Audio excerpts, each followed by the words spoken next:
students, Mrs. Olson here with a lesson titled Fighting Communism Covertly. It falls within the unit on the Cold War. All right, let's turn to the learning target. It reads that you should be able to understand how Cold War policies influence developments in Central American nations. Specifically, we're going to be looking at the case of Guatemala and bananas. Yep, you heard me, bananas. All right, we're going to go to the first slide, which is titled the Containment Policy. The containment policy should be a term that you already know from previous lessons on the Cold War.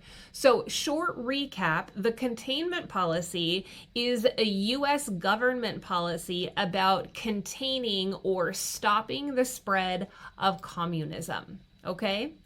This note reads that the U.S. policy of containment focused on nations primarily with agricultural economies. So to make this a little bit easier to understand, the United States, especially in the 1950s during the Cold War, they were wanting to stop the spread of communism.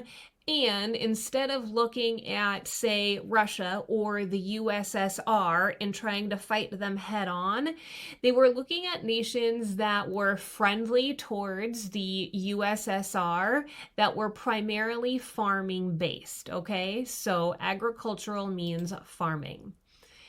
Many blamed, so many of these agricultural nations, these developing nations, they often blamed their situation in the modern world from being controlled by European imperialism and also American imperialism and the big companies, the capitalists that were trying to make money off of those countries.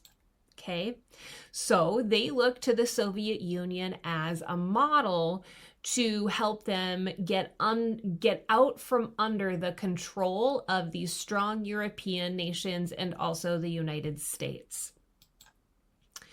One way to stop developing nations from aligning with the Soviet Union and stopping the spread of communism was to give them money. A lot of these developing nations were in situations where they did not have a lot of money, a lot of their people were poor, and they did not have the infrastructure and the technology and the money to make themselves like the United States, who was affluent and doing pretty well. Okay, so we want to take a look at this political cartoon, which can help us to summarize and visualize what was happening during the Cold War between the Soviet Union, which is often portrayed by the bear, and the United States, which is often portrayed or symbolized by the eagle. Okay, and so we can see here that there is this big rift or this big gap in between both of the animals, represented again by the USSR and the United States. And this reads that this was an era of competing ideologies, so different ideas that did not agree with each other. The USA promoted democracy and capitalism, while the USSR tried to spread communism, and we were trying to stop it at that point in time. All right, so more on the containment policy. When the threat of communism was too strong, the CIA, that's the United States' Central Intelligence Agency, they staged covert operations. So covert means that it's secret, you don't necessarily see it as the American public, and you don't always hear about it, okay? It's kept under wraps on purpose. Things are kept secret on purpose. So the CIA staged covert operations to overthrow against anti-American leaders with leaders that liked the United States, were friendly to the United States, and let the United States kind of do whatever they wanted to in those countries. So, what we're specifically going to look at is the case of Guatemala in the 1950s, okay? A little political cartoon to demonstrate that idea.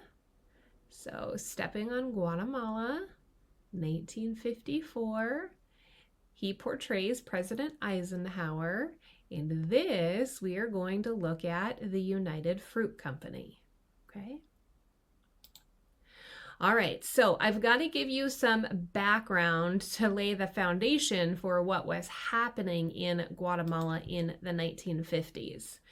So there was a man named Jacobo Arbenz Guzman who won the election in, I think it's 1950 or 1954, somewhere in there, as president of Guatemala. And he actually did it with some communist help, okay? So he had some backers who kind of swayed the election.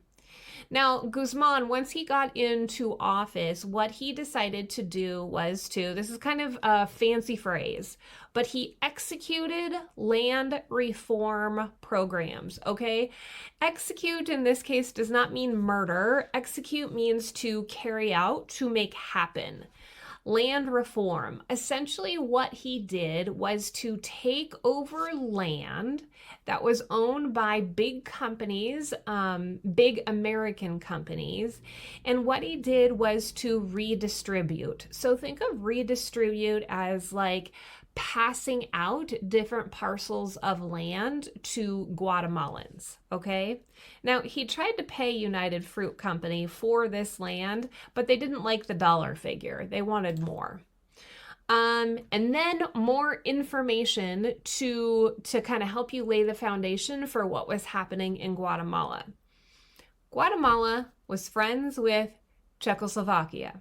Czechoslovakia was communist. And their communist friends deliver arms, so guns, to Guatemala. Okay? All right, more details.